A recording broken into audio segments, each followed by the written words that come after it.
जय श्री महाकाल दोस्तों।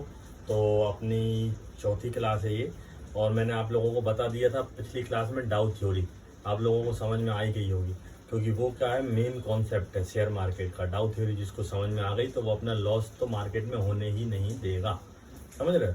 तो आपको मैं आज बताता हूँ, सबसे अच्छा चीज़ सिखाता हूँ मैं आपको, चार्ट को कैसे फील करते हैं, हाउ टू फील चार्ट।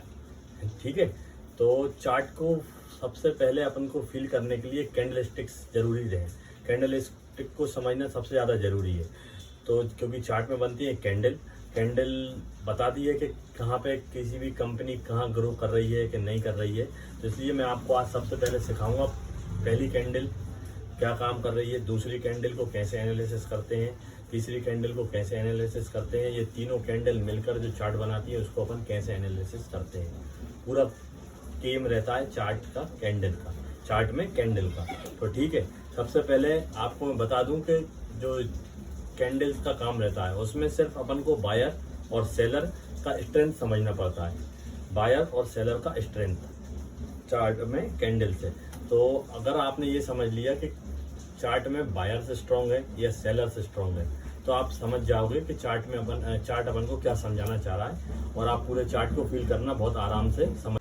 तो आपको समझना है बायर्स और सेलर्स, बायर्स की स्ट्रेंथ ज़्यादा है या सेलर की स्ट्रेंथ ज़्यादा है। अगर बायर की स्ट्रेंथ ज़्यादा है तो ऑटोमेटिक आपको फील आ जाएगा कि मार्केट अप डायरेक्शन में है। अगर सेलर्स की स्ट्रेंथ ज़्यादा है तो आपको फील आ जाएगा कि मार्केट डाउन ट्रेंड में है। ये सबसे ज़्यादा अपन को समझना पड़ता है, इसी से फील चार्ट को आप फील कर सकते हो।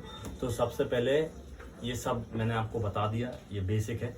तो अब सबसे पहले आप कैसे समझोगे, कैसे फील करोगे चार्ट को, सबसे पहले नोटिस करना पड़ता है अपन को कलर, कैंडल का कलर। तो कैंडल का कलर आप लोगों को पता ही है, एक ग्रीन होता है और एक रेड होता है। ग्रीन कैंडल होती है बुल की और रेड कैंडल होती है बियर की। बुल काम करता है मार्केट को भगाने का, बियर काम करता है मार्केट को गिराने का।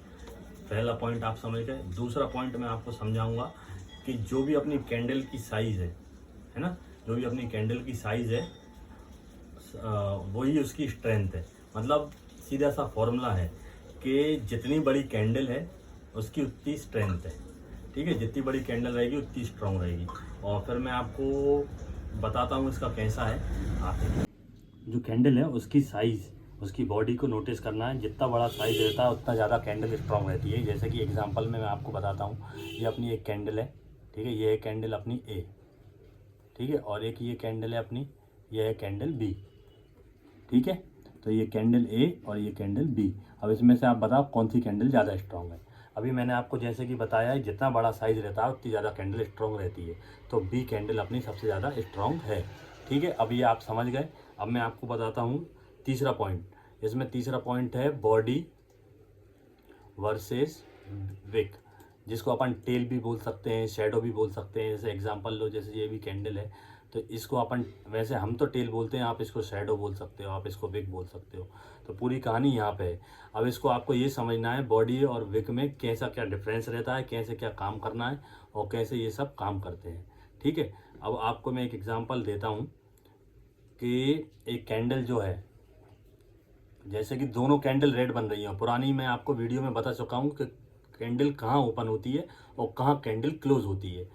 ये मैं आप मेरी पुरानी वीडियो में देख लेना। अब ये मैं आपको बता रहा हूँ, एक जो कैंडल है अपनी चार्ट पे, पहली कैंडल मैंने जैसे आपको बना दी, दोनों रेड बनेंगी।